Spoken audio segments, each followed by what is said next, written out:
그 어린이날 비 올 확률이 한 6%에 불과하다고 합니다. 그런데 이번 어린이날에는 이제 서울을 비롯해서 제주도 남부 지방에 이 세찬 바람과 함께 이 폭우가 내렸습니다. 어린이날은 그 아이들이 1년 중에 가장 존중받고 또 사랑받는 날인데 야외 행사도 취소가 되고 좀 우울하게 보냈을 것 같습니다. 이번 어린이날 날씨처럼 요즘 어린이들이나 이 가정 안에 어두움이 드리워지고 있지 않나 생각됩니다. 주중에 어린이날을 앞두고 이제 일가족의 참극들이 연이어 일어났습니다. 노원구 중계동의 한 아파트에서 30대 부부와 생후 7개월 된 여아가 이제 숨진 채 발견이 되었습니다. 남편이 아내를 흉기로 찔러 살해하고 또 자기는 아파트 옥상에 올라가서 딸과 함께 주차장으로 투신한 것으로 보입니다. 경기도 평택에서도 30대 여성이 7세 아이와 숨진 것이 이제 남편이 퇴근해서 이제 발견한 일이 또 있었습니다. 이 가족과 관련된 범죄들이 계속 일어나고 있습니다. 가정 범죄들이 가정의 한 부분이긴 하지만 이 가정에 대한 밝고 긍정적인 부분보다는 어둡고 부정적인 느낌을 갖게 하는 것 같습니다. 청년들은 이제 경제적인 어려움과 주택 문제로 결혼을 기피하는 비율이 높아지고 있고 1인 가구가 전체 가구 중에 3분의 1을 차지할 정도로 점점 늘어나고 있고 또 생활 동반자 보호법이라고 혈연이나 혼인이 아니더라도 가족으로 인정하고 법적인 보장을 하는 법이 발의된 상황에 있습니다. 남녀가 이제 결혼해서 자녀를 낳는 형태를 이제 가족이라고 정의하는 전통적인 가족 개념이 흔들리고 이 가족에 대한 생각이 많이 변하고 있습니다. 앞으로 가족에 대한 사람들의 생각은 더 변할 것이고 또 가족과 관련된 새로운 법들이 만들어질 것 같습니다. 그래도 이 남녀가 결혼해서 세우는 가족 제도는 계속 유지가 될 겁니다. 왜냐하면 이 가족은 사회가 유지되는데 근간이 되고 하나님이 정하신 제도이기 때문입니다. 물론 결혼해서 가정을 이루는 것만이 하나님의 뜻이라는 것은 아니라 이 고린도전서 7장에 바울이 말한 것처럼 각자의 부르심에 따라서 이제 결혼할 사람은 결혼하고 이제 싱글로 살 사람은 싱글로 사는 겁니다. 그런데 우리는 이 대부분 결혼을 했든지 하지 않았든지 이 가정에 속해서 살아가고 있습니다. 우리는 가족하면 떠오르는 게 어떤 겁니까? 좋은 기억들, 편안함, 따스함입니까? 아니면 이 답답하고 힘들고 부정적인 겁니까? 제가 어렸을 때 저희 가족을 이제 생각을 하면 어머니는 병들어 계셨고 아버지는 이제 도박을 자주 하셨고 또 경제적으로 힘드니까 이 다툼이나 슬픔이 많았던 것 같습니다. 어떤 분들은 이제 부모에 대한 좋은 기억이 있고 그래서 그립고 또 따뜻하고 행복한 기억들이 있는 분들도 있습니다. 그런데 더 많은 사람들이 이제 가족을 생각하면 슬프고 부정적인 기억이 더 많은데 그 이유가 무엇입니까? 에덴 동산에서 아담과 하와가 타락한 이후에 이 가정을 이루는 모든 사람들이 죄인이기 때문입니다. 남녀 두 죄인이 결혼을 통해서 한 가정을 이루다 보니까 행복이나 좋은 일도 있지만 아픔과 고통과 불행이 훨씬 더 많은 겁니다. 가족 안에 사랑이 없기 때문이라고 할 수 있죠. 이 사랑이라는 말만큼 많이 사용되고 또 잘못 사용하는 단어도 없을 겁니다. 사랑이라고 할 때 이 세상에서 말하는 사랑과 성경에서 말하는 사랑이 다릅니다. 세상에서 말하는 사랑은 헬라어로 에로스인데요. 그 에로스 하면 남녀 간의 사랑만 생각하기 쉬운데 이 지식에 대한 사랑이나 권력에 대한 사랑도 에로스입니다. 그래서 이제 에로스란 자기가 좋아해서 자기 소유로 삼으려고 하는 것을 말하기 때문에 이기적이고 자기 중심적인 사랑입니다. 그런데 고린도전서 13장에 나오는 사랑은 헬라어로 아가페예요. 아가페는 신적인 사랑을 말합니다. 예수께서 내가 너희를 사랑한 것 같이 너희도 사랑하라 할 때 이 사랑이 아가페입니다.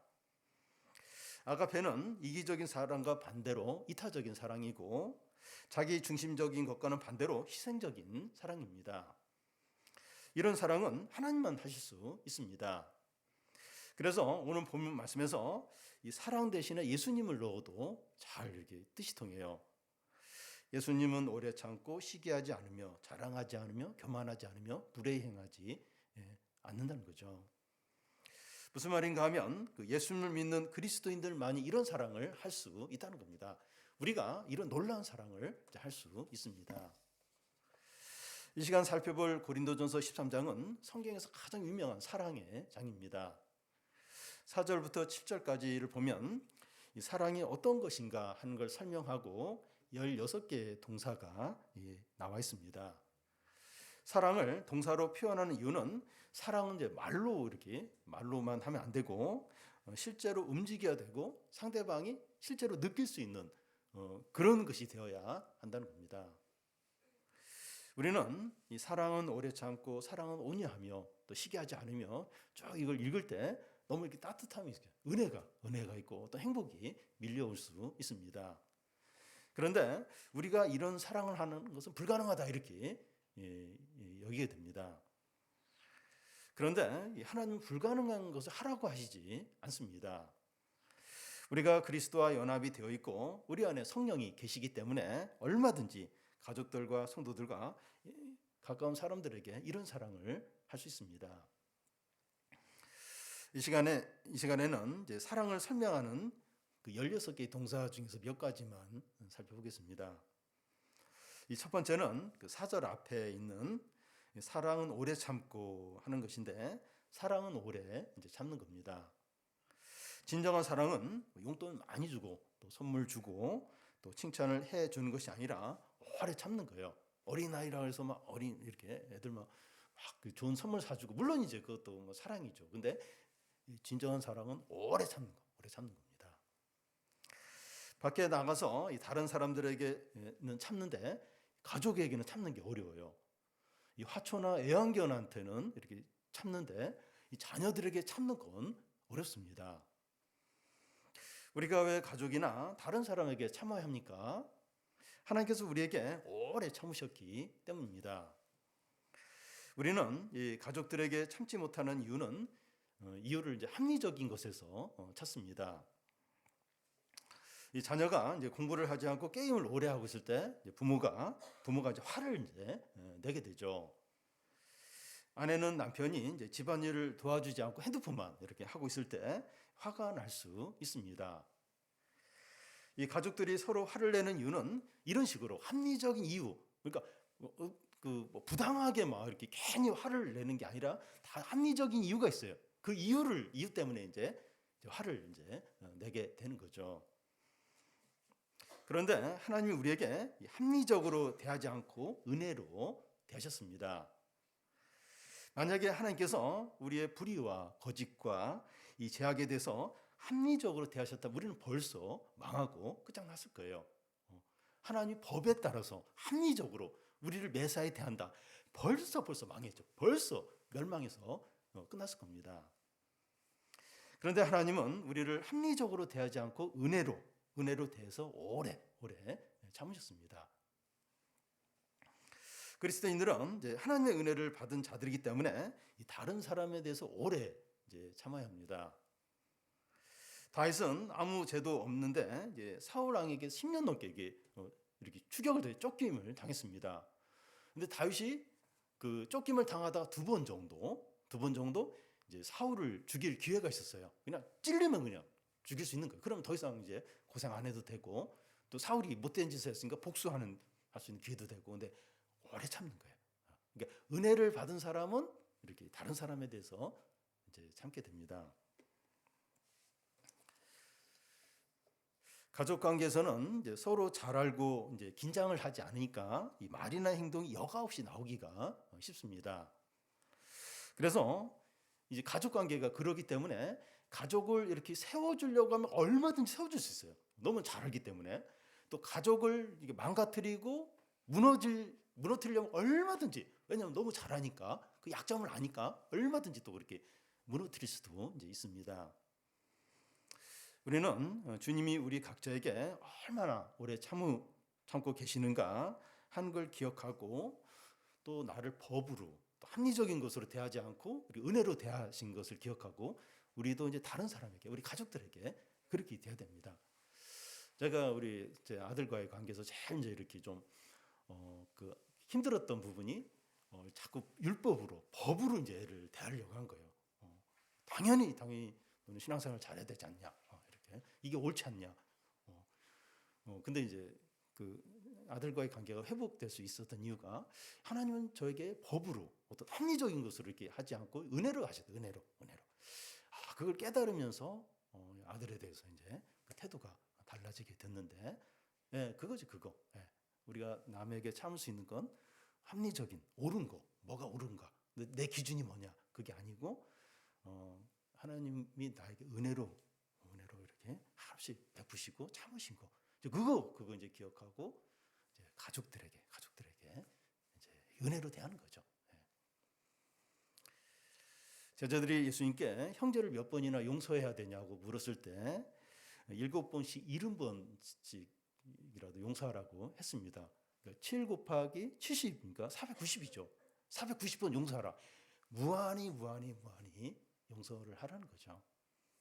특히 가족 관계에서 이제 합리적인 거, 자기 기준, 법, 옳은 거 그게 아니에요. 물론 이제 뭐든지 다 이렇게 용납하라, 죄도 용납하라 이제 그 얘기는 아닌데 그 법이나 기준이나 이런 걸로 이렇게 대하면 안 되는 거예요. 은혜로 대하면서 그걸 이제 이야기는 할 수 있어도 은혜로, 사랑으로 대해야 되죠. 마음에 들지 않을 때 화를 내지 않는 거예요. 정답을 바로 이야기하지 않는 겁니다. 또 상대방의 말을 중간에 가로막지 않고 인내하면서 듣는 거예요.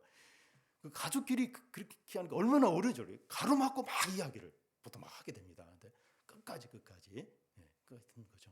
사랑은 오래 참는 것이기 때문이죠. 두 번째는 그 5절 앞에 사랑은 무례히 행하지 않고 하는데 사랑은 무례히 행하지 않는 겁니다. 이 무례하다라고 하는 것은 그 예의가 없이 그 위치를 벗어나는 것을 말합니다. 사람이 무례하게 되는 경우는 자기에게 그럴 만한 뭐가 있다고 여기기 때문이죠. 그래서 무례한 것은 그 4절 중간에 있는 자랑하고 교만한 것과 관계가 있습니다.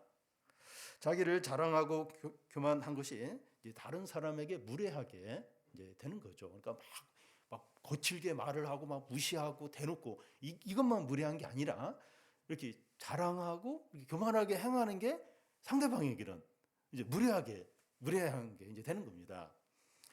예를 들어서 이제 명절에 친척들이 다 모였는데 자기가 사업에 크게 성공하고 돈을 많이 벌고 또 자녀들이 좋은 대학에 들어간 걸 자랑을 하면 이 다른 친척들 중에 상처를 받는 사람들이 있습니다. 이게 이제 무례히 행하는 겁니다. 부모가 이제 자녀를 야단치면서 그 엄마 친구의 자녀 예를 들면서 너는 왜 그 애처럼 그렇게 못하냐 이렇게 이제 비교하면서 야단을 칠 때 이게 이제 자녀에게는 상처가 되는 거예요. 큰 상처가 이제 됩니다. 이런 일은 얼마든지 있을 수 있는데 남편이 아내를 다른 여자들, 외모나 또 음식 하는 거나 또 시댁과의 관계 이런 거 이제 은근히 이제 비교를 한다든지 또 아내도 남편을 이제 다른 이제 수입이나 또 집안일 도와주는 거나 또 친정과의 관계 이런 걸 이제 하면서 다른 남자하고 이제 비교를 살짝 이제 비교를 하는 경우가 있습니다. 드러내놓고 비교를 하지 않더라도 말투가 이제 비교하는 그런 서로 이제 말할 때가 있습니다. 이게 이제 무례한 것이 될 수 이제 있습니다. 조금 다른 것이지만 어떤 엄마는 딸이 밖에 나가면 이제 딸 방에 들어가서 모든 것을 뒤진다는 거예요. 딸이 그런 사실을 알고 밖에 나갈 때마다 문을 이렇게 잠그고 나가는데 그러면 베란다 창문을 통해서 이제 들어가가지고 또 막 다 이제 딸 방에 모든 걸 막 다 뒤지는 겁니다. 상담사가 엄마에게 그렇게 하는 것은 잘못된 것이 아니냐 이렇게 이야기를 하니까 내 딸인데 어떠냐 이렇게 하는 겁니다.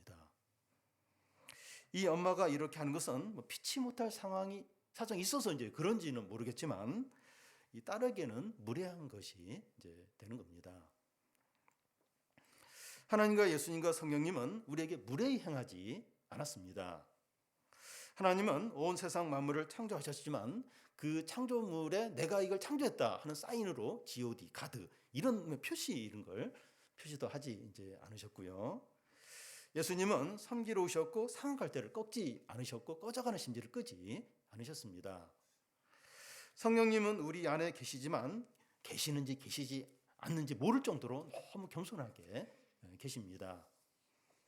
하나님께서 우리에게 남들에게 없는 재능을 주셨거나 또 재산이나 사회적인 지위나 인기를 많이 주셨다면 이 다른 사람들의 유익이나 하나님의 영광을 위해서 사용하도록 주신 거죠. 뭔가 자랑할 만한 것이 있기 때문에 무례하게 하는 겁니다. 뭔가 있는 거 뭔가 남들보다 그게 있으니까 이제 그렇게 하는 거죠. 이런 것들로 자랑하고 교만해서 남들에게 무례히 행하지 말라는 겁니다. 사랑은 무례히 행하지 않는 것이기 때문이죠. 세 번째는 그 5절 중간에 사랑은 성내지 않고 이제 하는 겁니다. 사랑은 성내지 않는다는 겁니다. 전에 그 층간소음 문제를 다루는 프로를 본 적이 있는데 실제로 층간소음으로 시달리는 사람들 가운데 폭행과 살인이 일어나고 있습니다. 층간소음 피해자가 이제 가해자에게 보복하는 방식이 인터넷에 나와 있어요. 그리고 10만 원만 내면 그 도구까지 이렇게 보내준다는 거예요. 그래서 막 윗집 그 천장에다 막 이런 그런 도구도 있고. 그러니까 저런 식으로까지 해야 되나 하는 생각이 들 정도로 분노가 이제 너무 많은 겁니다. 가족 안에서 이제 화를 내는 것만큼 서로에게 큰 상처와 고통을 주는 게 없습니다. 그 MZ 세대 자녀들이 이제 부모와 이제 함께 생활을 하는데 이 갈등이 이제 많습니다. 성년이 되면 생각이나 생활 방식이 독립적이에요. 그래서 이제 그 이렇게 성년이 되면 사실 이제 부모와 독립을 해야 되는데, 근데 현실적으로는 사실 그게 이제 어려워서 같이 이제 오래 지내게 됩니다.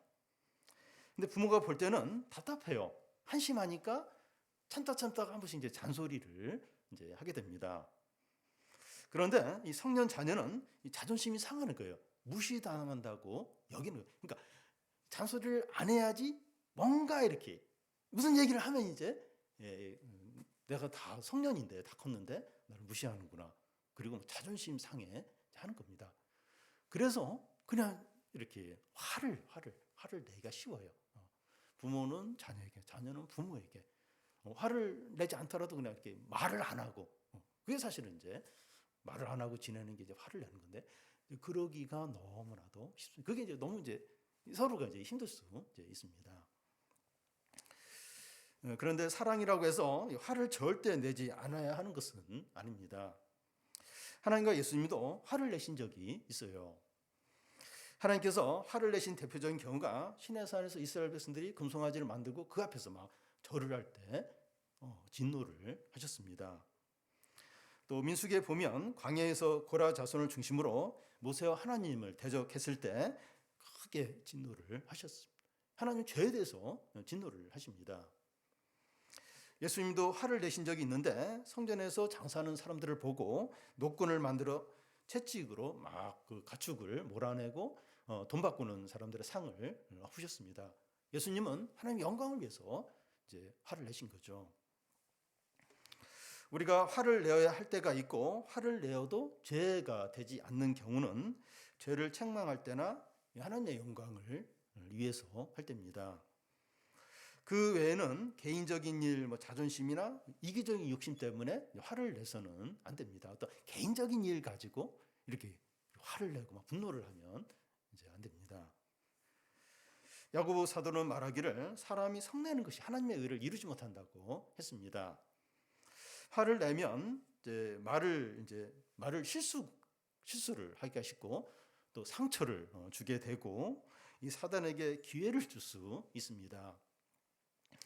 부모가 자녀를 양육하다 보면 화를 내지 않을 수가 없어요. 특히 이 아들을 키우다 보면 이 뚜껑이 열릴 때가 수없이 많습니다. 저도 이 아들이 사춘기 때 이제 반항이 아주 이제 심할 텐데 너무 화가 나서 제가 목사가 아니었더라면 내일 설교를 안 한다면 이 선을 넘는 말을 몇 번 했을 거예요. 몇 번. 근데 내가 그렇게 설교 중에 그 자녀에게 분노하지 말라고 하고 내가 이렇게 해도 되나 이렇게 하고 어떻게 설교할 수 있는가? 그것 때문에 참은 적이 참 많습니다. 이 훈계를 하는 것과 이 화를 내는 건 구분을 해야 되는데 훈계를 아무리 엄하게 또 따끔하게 해도 그건 상처가 되지 않아요. 당장 상처가 된다 할지라도 그게 그렇게 남지는 않습니다. 그런데 화를 내면 분노를 하면 그게 상처가 됩니다.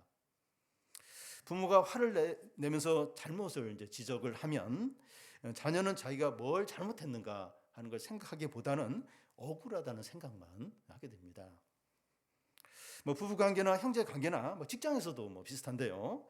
화를 내면 상대방이 자기 잘못을 생각한다기보다도 상대방이 화낸 것으로 마음이 상해 버려요. 왜 화를 내? 왜 나를 무시해? 이러면서 그거 상대방이 화낸 그것만 이제 이렇게 문제 삼고 내가 뭘 잘못했지? 이런 생각은 거의 하지 않는 겁니다. 그런데 이제 화를 내지 않아야 하는데 화를 냈으면 어떻게 합니까? 우리는 대부분 그래요. 화를 안 내야 되는데 화를 냈어요. 어떻게 됩니까? 해가 지기 전에 화를 풀어야 됩니다. 그런데 이제 화해하지 않고 이틀, 뭐 일주일씩 지속이 되는 경우가 있는데 자기 자존심과 상대방에 대한 미움 때문이에요. 자존심 상하는 거예요. 화해하는 게 내 자존심에 이게 허락이 안 되는 거예요. 미울 거예요. 상당히 미우니까 이제 일주일씩 막 오랫동안 이렇게 화를 이제 안 푸는 거죠. 부부 사이에 이제 냉전 기간이 며칠씩 가면 사단에게 이제 기회가 됩니다. 서로에 대해서 이제 부정적인 생각이 눈덩이까지 커져요. 그리고 오해를 또 불러일으키면서 계속 분노가 쌓이게 됩니다. 그러니까 아무 의도 없이 어떤 말을 하고 이제 어떤 행동을 한 건데 그게 다 이렇게 부정적으로 이렇게 보이는 거예요. 그렇지. 나를 계속 무시하고 있어. 나를 계속 그렇게 그 작은 잘못을 용서하지 않고 있어. 이러면서 막 그러니까 계속 오해를 쌓으면서 막 분노가 쌓이고 막 그게 또 이제 한쪽으로 유혹이 또 이제 다른 쪽으로 유혹의 기회가 될 수 있는 거죠. 가족 사이에 이런 냉전이 지속이 되면 은혜가 없어요. 기쁨도 없고 또 능력도 없고 사단에게 마음껏 일할 수 있는 기회를 주게 됩니다. 화낸 것은 빨리 그 사과하시고 화해하시기 바래요. 화 안 낼 수가 없는데 화냈다면 빨리 사과해야 돼. 화낸 쪽이 무조건 그러니까 뭐 부부간이나 뭐 자식간이나 형제간에 저 사람이 막 90% 잘못했어요. 그래도 화냈다면 분노했다면 그 화내고 분노한 것에서는 빨리 이렇게 사과하고 화해를 해야 됩니다. 그러니까 나보다 어리다고 해서 무시하면 돼요. 어리면 올수록 더 그 상처가 크고 오래 갈 수 있어요. 그래서 뭐 나이 상관없이 뭐 지위 어떤 그 상관없이 내가 화내고 분노했다면 빨리 화해하고 빨리 사과하고 그래야 됩니다. 사람은 이제 성내지 않을 뿐만 아니라 이제 화를 낸 후에 바로 이제 화해하는 것이기 때문에 이제 그러합니다. 마지막으로 이제 사랑은 모든 것이라는 거예요. 7절을 우리 같이 한번 읽겠습니다. 모든 것을 참으며 모든 것을 입으며 모든 것을 바라며 모든 것을 견디느니라. 이 사랑은 모든 것을 참고 믿고 바라고 견디는 겁니다. 그 영어 성경에 보면 여기 모든 것이 always 언제나 또 항상 이제 그런 뜻인데요. 그 사랑은 언제나 모든 것을 참으며 믿으며 바라며 견딘다는 겁니다. 먼저 사랑은 여기 모든 것을 참으며 이제 하는데 이게 무슨 말인지 생각해 보면 이 앞에서 사랑은 오래 참고가 나왔는데 이거와 비슷한 것 같은데 다릅니다. 그 어떤 어려운 일에 대해서 오래 참을 수 있습니다. 그런데 여기서 이제 모든 것을 참으며 하는 것은 이 작은 일뿐만 아니라 큰 일, 큰 어려움도 참고 전에 참았다면 지금도 참는 것을 말합니다. 예를 들어 자녀가 밤늦게 이렇게 놀다가 들어오는 건 참아요. 참는데 학교 성적이 떨어진 걸 못 참고 그러면 이제 안 되는 겁니다. 또 세 번까지 용서를 해요. 근데 네 번째는 용서가 안 된다. 네 번째. 이러면 또 이제 안 되는 겁니다. 제한과 한계가 없이 모든 것에 대해서 언제나 이제 참아야 이제 하는 겁니다. 그러니까 직장 생활이나 학교나 어디 이제 이렇게 밖에 나가서 이제 사람과의 관계에서 참아야 될 일이 있어요. 근데 그때 참는 건 어느 부분, 어느 어떤 그 일부분에 대해서 이제 참는 거죠. 근데 가정에서는 안 그런 거예요. 가정에서는 모든 부분이 다 다루어져요. 모든 게 다 노출이 돼요. 그래서 99가지 그를 참았어요. 근데 한 가지를 못 참고 막 분노를 하고 막 이래 버리면 그동안 참았던 게 아무것도 안 되는 겁니다. 그러니까 그 상대방은 그것만 생각해요. 그동안 많이 참은 거 그 고마워하는 게 아니라 그 한 가지 분노한 거에 대해서 그걸 힘들어하고 상처를 입고 그렇다는 거예요. 그러니까 직장이나 학교나 이 밖에서는 그래 일부만 보잖아요. 일부만 그것만 참으면 돼요. 근데 가정에서는 모든 게 다 드러나고 거기에 대해서 모든 걸 이렇게 참아야 되는 거예요. 그러니까 그게 어려운 거예요. 어려운 겁니다. 저도 뭐 제 아들에 대해서 뭐 다 참아요. 뭐 학교 성적이나 이런 것도 막 공부부터 다 참고 딱 한 가지 신앙생활 잘하는 거. 근데 그게 사실은 제일 어려운 거더라고요. 제가 나중에 좀 알게 된데 저는 공부가 어렵지 신앙생활 교회 오고 하는 건 좀 쉽지 않은 것 같아요. 그게 제일 어렵죠. 저는 제일 어려운 걸 이제 요구를 이제 했는데, 그러니까 거기에 대해서 막 이렇게 분노를 하면 다른 거 다 이제 이렇게 한 거에 대해서 의미가 없다는 거예요. 전에 이제 우리 아들이 사춘기 때 교회를 이제 안 올 때가 있는데, 그럴 때는 제가 직접 대놓고 화를 안 냈어요. 그래도 교회 안 온 거에 대해서 말도 안 했어요. 근데 나중에 애가 자기가 교회 안 갈 때 그 엄마 아빠의 표정이 다르다는 거예요. 아니 지가 잘못했으면 미안한 생각을 해야 되는데 그게 아니고 그렇게 안 갔어도 그 아빠가 중요하게 게 그건데도 그래도 이렇게 잘해주기를 거기에 대해서도 참아주기를 그걸 이제 이게 가족은 바라는 겁니다.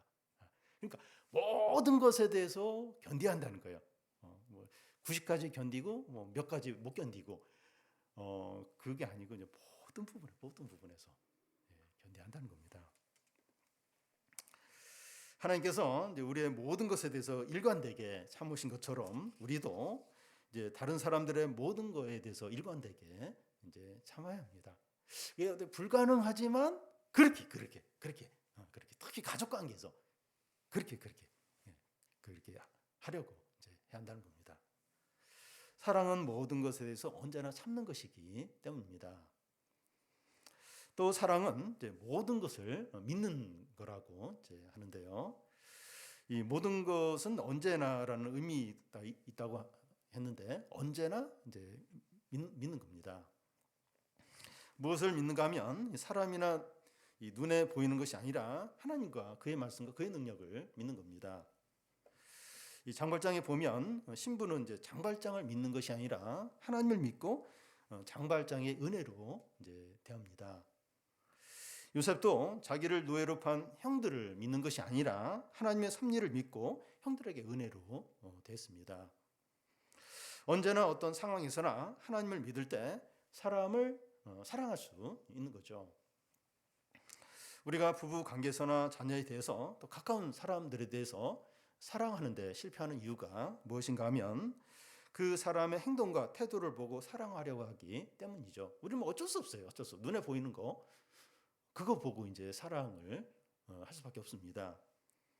남편이나 아내나 자녀나 다른 가족을 믿는 것이 아니라 하나님을 믿고 사랑으로 대하는 거죠. 하나님을 믿는 거죠. 그럴 때 장발장이나 요셉의 형들이 변하는 것처럼 우리 가족도 변하게 되죠. 너 좀 이렇게 변하면 내가 잘해줄게. 끝까지 잘해주는 게 불가능하죠. 그러니까 하나님을 믿고 하나님 믿고 이제 사랑하고 은혜를 베풀고 참는 거죠. 그럴 때 장발장이 바뀌어요. 장발장이 그러니까 장발장이 바뀌는 거죠. 이제 그렇게 하는 행동을 통해서 이 어떤 하나님의 사랑과 은혜를 받으면서 이렇게 바뀌는 거죠. 그러니까 잔소리하고 야단치고 지적하고 이걸로는 뭐 거의 달라진 게 없습니다. 사랑은 언제나 하나님을 믿음으로 사람들을 은혜로 이제 대하는 겁니다. 또 사랑은 모든 것을 바라고 이제 견디는 거예요. 여기서 이제 모든 것도 언제나 하는 의미로 이제 보면 좋은데요. 사랑은 언제나 바라고 견딘다는 겁니다. 우리 교회 앞에 그 거리에 보면 최근에 이제 신축 건물들이 많이 지어지고 있는데 제일 눈에 띄는 건물이 그 우리 그 교회 건너편에서 군자역 쪽으로 한 50m 이렇게 내려간 부분에 아이보리색 아주 멋진 건물이 이제 이렇게 들어서 있습니다. 그 건물이 이제 브레이브 엔터테인먼트 이제 건물입니다. 이 건물도 이제 얼마 전까지는 공사막으로 해서 이제 이렇게 가려져 있었는데 공사가 거의 끝나면서 이제 공사막을 다 이제 치우고 참 아이보리 제일 멋있는 건물이 이제 서 있습니다. 이 건축적인 건물은 먼지가 날려요. 건축 자재도 쌓여 있고 아직 뭐 이렇게 시멘트 그게 드러나 있기 때문에 볼품이 전혀 없습니다. 우리 청소년이나 젊은 청년들은 또 우리 자녀들은 지금 공사 중에 있는 거죠. 그걸 기억을 해야 됩니다. 뭐 우리 장년들도 마찬가지인데 공사 중에 있는 거죠. 우리 장년들은 그들의 현재 모습을 전부로 여기지 않고 앞으로 완공될 멋진 건물을 바라보면서 대하는 겁니다. 그러니까 현재 공사 중이기 때문에 견디는 거예요. 모든 부분에서 견디는 겁니다. 우리는 보이는 것을 바라보는 것이 아니라 보이지 않는 것을 바라보는 자들이기 때문이죠. 보이는 거, 눈에 보이는 그걸 의지하고 믿는 자들이 아니죠. 보이지 않는 거, 그걸 바라보는 자들이죠. 그러니까 모든 부분에 대해서 견디는 겁니다. 주님은 우리 한 사람 한 사람이 티나 주름 잡힌 것이 없이 영광스러운 그리스도의 신부로 마지막 날 하나님 앞에 설 것을 말씀합니다. 사랑은 우리 가족들과 우리 성도들이 영광스럽게 변화될 모습을 바라보며 참고 이제 기다리는 거죠. 그겁니다. 우리는 이제 사랑이 무엇인지 알았고 어떻게 사랑해야 되는지 하는 것도 이제 알게 되었습니다. 그런데 문제는 우리가 너무 지쳐 있는 거예요. 그리고 마음이 상해 있고 사랑할 의욕도 없고 또 힘도 없을 수 있습니다. 참 이렇게 그럴 마음이 안 생겨 힘이 안 생기 어떻게 됩니까? 우리는 상하고 찢기고 힘든 마음을 그대로 가지고 주님께 나가는 겁니다. 주님은 우리의 상하고 애통하는 마음을 절대로 멸시하지 않아요. 주님 사랑하고 싶은데 사랑해야 되는데 지쳐 있습니다. 마음이 너무 상해, 너무 미워요. 그거 그대로 주님께 가서 인정을 하는 겁니다. 우리 교회에 이제 한 가정이 있는데 수년 동안 이 가정 안에 다툼과 고통과 슬픔이 많았습니다. 그래서 가족들이 이제 상담을 받았는데 한 달 전쯤에 상담사가 이제 상담을 종결을 하자고 하면서 자기가 15년 동안 상담을 했는데 이런 가정은 처음 본다는 말을 했습니다. 상담을 시작할 때 이 가족의 상태가 너무 이제 심각하고 절망적이었는데 이렇게 잘 회복이 된 걸 처음 본다는 거예요. 처음 본다는 겁니다. 그래서 이제 우리 가족 중에 그 엄마가 이제 설명을 했어요. 우리 가족은 이제 믿는 가족이고 참 교인들이 많이 기도를 해줬다는 이야기를 이제 했습니다. 우리 가정이 이제 드러날 정도로 이제 심각할 수 있고 드러나는 것은 없지만 쇼윈도 가정처럼 속으로 이제 병들어 있을 수 있습니다. 여러 가지 갈등과 분노와 불신이 가득할 수 있어요. 회복될 수 있을까? 우리 가정 소망이 있을까? 이사야서 11장 6절에 이리가 어린 양과 함께 살며 표범이 어린 염소와 함께 누우며 송아지가 어린 사자와 함께 놀고 젖먹이 아이가 독사 이굴에 손을 넣어도 괜찮다는 겁니다. 메시아가 오셔서 통치하심으로 이제 평화의 나라가 임한 것을 보여주는데요. 원래 어떻습니까? 원래 약육강식이죠. 강한 자가 약한 자를 잡아먹고 막 이렇게 압제하고 사회에서 그러니까 밀림만 그런 게 아니라 이 사회도 그래 인간 사회도 그렇고 가정도 그럽니다. 그러니까 가정 안에 그렇게 고통과 아픔과 슬픔이 많은 이유가 똑같은 거 양육강식. 얼마나 극단적인 얘기긴 하지만 얼마나 그런 일이 부모가 애를 그렇게 패고 그러니까 막 강한 자가 이렇게 약한 자를 그냥 막 그렇게 하는 거죠. 약육강식. 그리고 이제 일반 가정 안에서도 좀 강하면 이제 가정 안에서도 갑질하는 겁니다. 아빠가 그럴 수도 있고 엄마가 그럴 수도 있고 어느 집에서는 자녀가 또 그럴 수 있어요. 그게 이제 맹수 어떤 그런 사회 같은데 이제 가정도 그런 거예요. 가정도.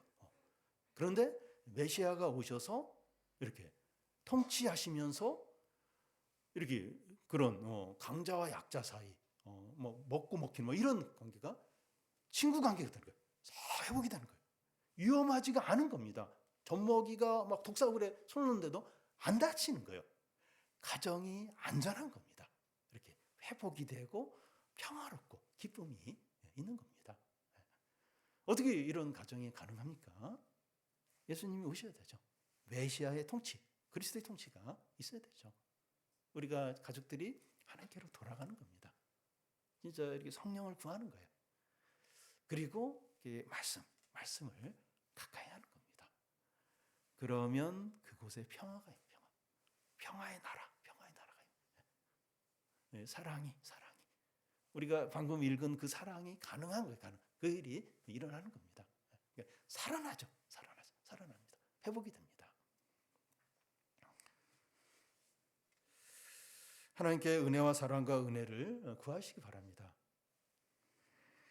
우리 가족들의 상태가 어떠하든지 하나님을 믿고 하나님을 바라보고 참으시기 바라요. 하나님을 바라보고 하나님을 의지하고 하나님 믿는 거죠. 그래서 우리의 믿음과 소망대로 우리 가족과 공동체 안에 사랑이 넘쳐서 모두가 살아나고 회복이 되고 평화와 사랑이 가득하기를 바랍니다.